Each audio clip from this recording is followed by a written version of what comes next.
दाबा ना दाबा.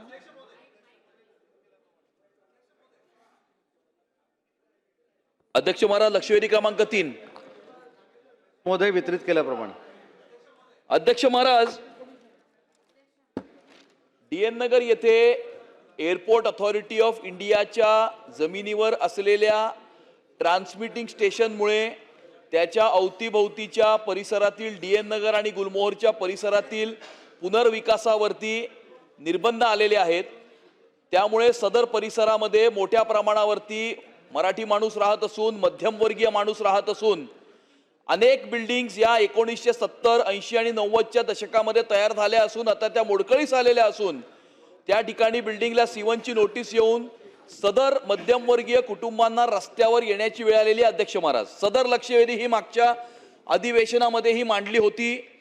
त्यावेळेला DN नगर येथील एअरपोर्ट अथॉरिटी ऑफ इंडियाच्या जमिनीवर असलेले टॉवर्स अन्यथा शिफ्ट करून सदर परिसरामध्ये रिलीफ देण्याचा त्या ठिकाणी शासनाने कबूल केलं होतं आणि पुढच्या अधिवेशनाच्या आधी म्हणजे या अधिवेशनाच्या आधी सदर प्रक्रिया पूर्ण होईल असं म्हटलं होतं.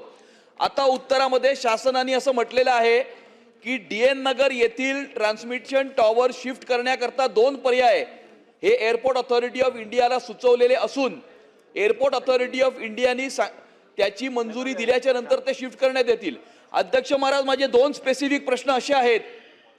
2 पर्याय सुचवणं म्हणजे हा प्रश्न सुटणार नाही. अध्यक्ष महाराज, पर्याय सुचवल्यानंतर एअरपोर्ट अथॉरिटी ऑफ इंडियाची टीम येणार, त्याची टेक्निकल फिजिबिलिटी करणार आणि त्याची टेक्निकल फिजिबिलिटी केल्याच्या नंतर त्या ठिकाणी ते आपलं अप्रुव्हल देणार, त्याच्यानंतर ते टॉवर शिफ्ट होणार. या संपूर्ण प्रक्रियेला खूप मोठा कालावधी लागणार. अध्यक्ष महाराज, माझा पहिला स्पेसिफिक प्रश्न असा आहे की येत्या 6 ते 8 महिन्यामध्ये DN नगरच्या जमिनीवर असलेले टॉवर्स हे अन्यथा शिफ्ट करून त्या ठिकाणी असलेल्या पुनर्विकासाला रिलीफ देणार का? आणि माझा दुसरा स्पेसिफिक प्रश्न असा आहे की जर पुढच्या 6 ते 8 महिन्यामध्ये सदर प्रक्रिया शासन केंद्र शासनाशी बोलून पूर्ण करू शकले नाही तर DCR मध्ये बदल करून फ्लोटिंग FSI ची पॉलिसी आणून सदर ठिकाणी त्याच्या पुनर्विकासाला रिलीफ देणार का? असे माझे 2 स्पेसिफिक प्रश्न आहेत. अध्यक्ष महाराज. वरुण सरदेसाई.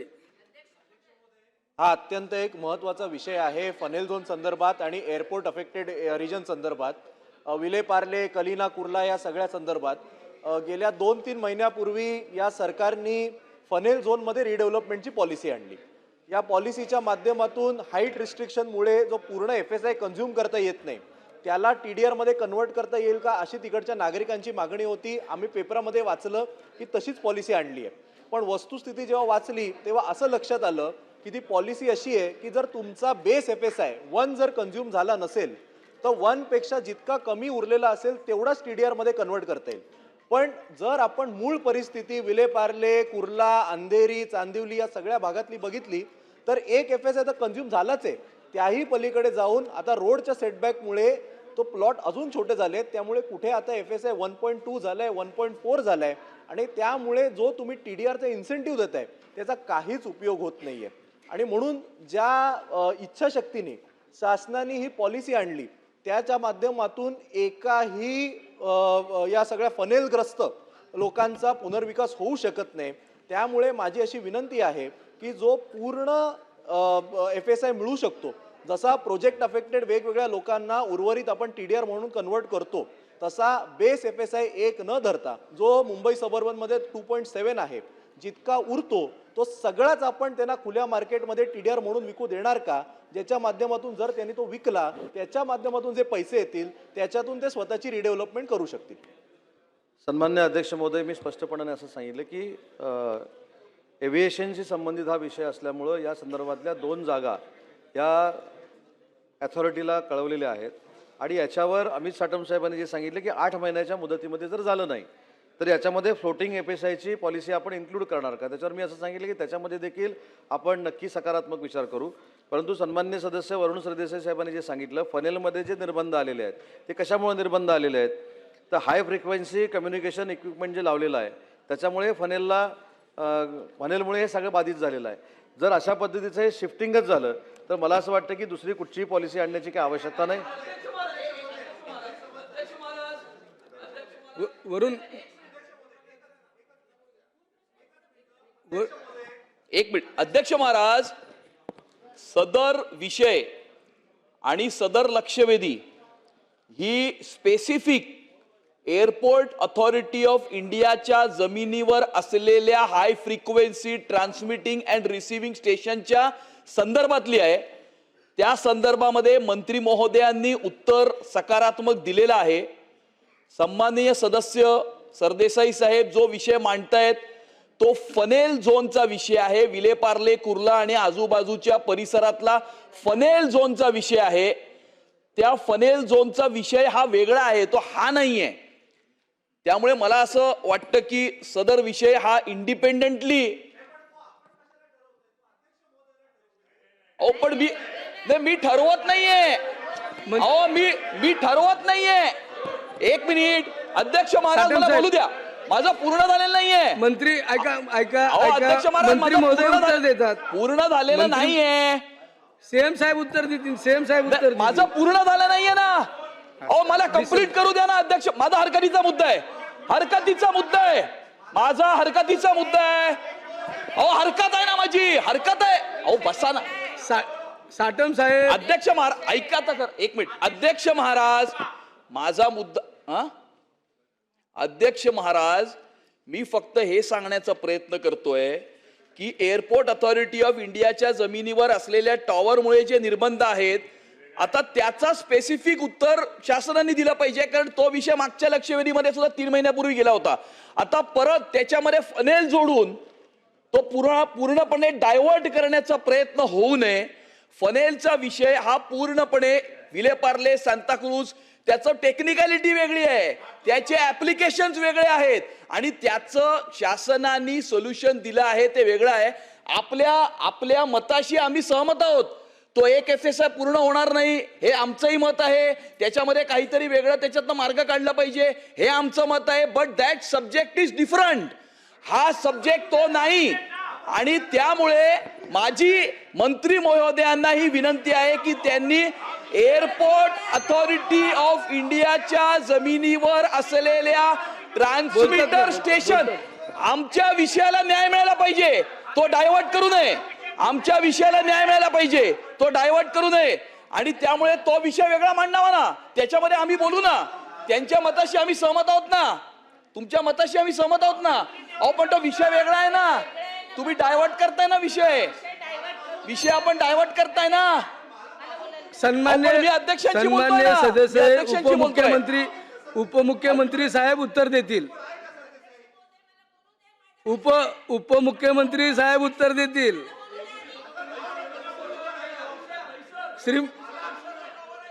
श्रीमती मनीषा चौधरी.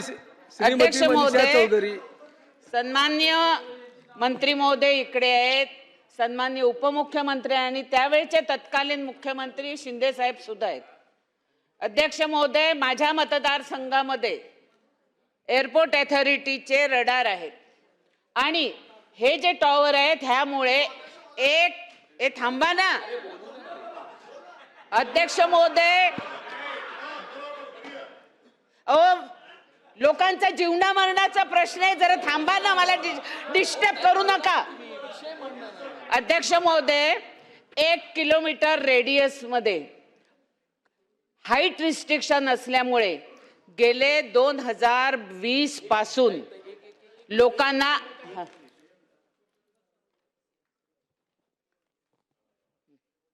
अध्यक्ष महोदय, हाईट रिस्ट्रिक्शन असल्यामुळे ज्या बिल्डिंगला IODCC येऊन सुद्धा ज्या डिमॉलिश केलेल्या बिल्डिंग आहेत असे हजारो लोक घराशिवाय आज बाहेर आहेत. मी मुख्यमंत्री आणि उपमुख्यमंत्री यांचे आभार मानते का दिल्लीला दर वेळेला मुख्यमंत्र्यांनी उपमुख्यमंत्र्यांनी त्यांनी जे जे डिमांड केले त्या सर्वाचा पुरवठा माझ्या सरकारने केलेला आहे. अध्यक्ष महोदय, माझ्या सरकारने त्याला 40 एकर जागा गोरायला दिलेली आहे. माझ्या सरकारने ते रडार ट्रान्सपोर्ट करण्यासाठी त्यांनी 87 करोड रुपये मागितले, ते सुद्धा माझ्या सरकारने मान्य केलेले आहेत. अध्यक्ष महोदय, आज लोकांचा जीवना मरणाचा प्रश्न झालेला आहे. मी सरकारला विनंती करते की गेल्या अधिवेशनात आपण मला आश्वासन दिलेलं होतं की 1 महिन्याच्या अगोदर आम्ही तुमची मीटिंग घेऊन आम्ही तुम्हाला न्याय देऊ. मी सरकारकडे न्याय मागते, मुख्यमंत्र्यांकडे न्याय मागते, उपमुख्यमंत्र्यांकडे न्याय मागते. 10,000 लोक आज घराविना भाड्याविना बाहेर राहत आहेत. माझं सरकारला विनंती आहे, नायडू साहेबांना सांगा की तुम्ही एकदा या आणि आमच्या दहिसरच्या लोकांच्या व्यथा ऐका. माझी सरकारला हात जोडून विनंती आहे की आम्हाला न्याय पाहिजे, की आज तुम्ही हे जे रडार आहेत ते तिकडे गोराईला ट्रान्सफर करा आणि जोपर्यंत तुम्ही हे परमिशन सँक्शन केल्यानंतर तातडीने आम्हाला परमिशन द्या, जेणेकरून एका दिवसामध्ये 30-50 माळ्याचे टावर चालू होणार नाही. पण लोकांना दिलासासाठी द्यावा असं मी दोघांकडनं विनंती करते. आणि नायडू साहेबांना काय हवं आहे, सर्व काही सरकारने मान्य केलेलं आहे, पण नायडू साहेब हे फक्त कॅबिनेटमध्ये का सँक्शन करत नाही ह्याचं मला उत्तर पाहिजे. धन्यवाद. अध्यक्ष महोदय, सन्माननीय सदस्य अमित साटम, मनीषाताई चौधरी, पराग आळवणी आणि वरुण सरदेसाई यांनी या ठिकाणी जो दहिसर आणि जुहू यामधला जो हाय फ्रिक्वेन्सी कम्युनिकेशन टावर जो आहे तो हटवण्यासंदर्भात अनेक वर्षापासून त्यांची मागणी आहे. आणि या बाबतीमध्ये सन्माननीय मंत्री उदय सामंत यांनी झालेली सगळी घटनाक्रम आणि पार्श्वभूमी देखील या ठिकाणी सांगितली आहे. केंद्रीय मंत्री राममोहन नायडू यांना देखील या बाबतीमध्ये पत्र व्यवहार केला आणि त्यांनी देखील यामध्ये सकारात्मक भूमिका घेतलेली आहे. दहिसरमध्ये देखील आपण त्यांना जागा देतोय, जे पैसे लागत आहेत तेही आपण मंजूर केलेले आहेत.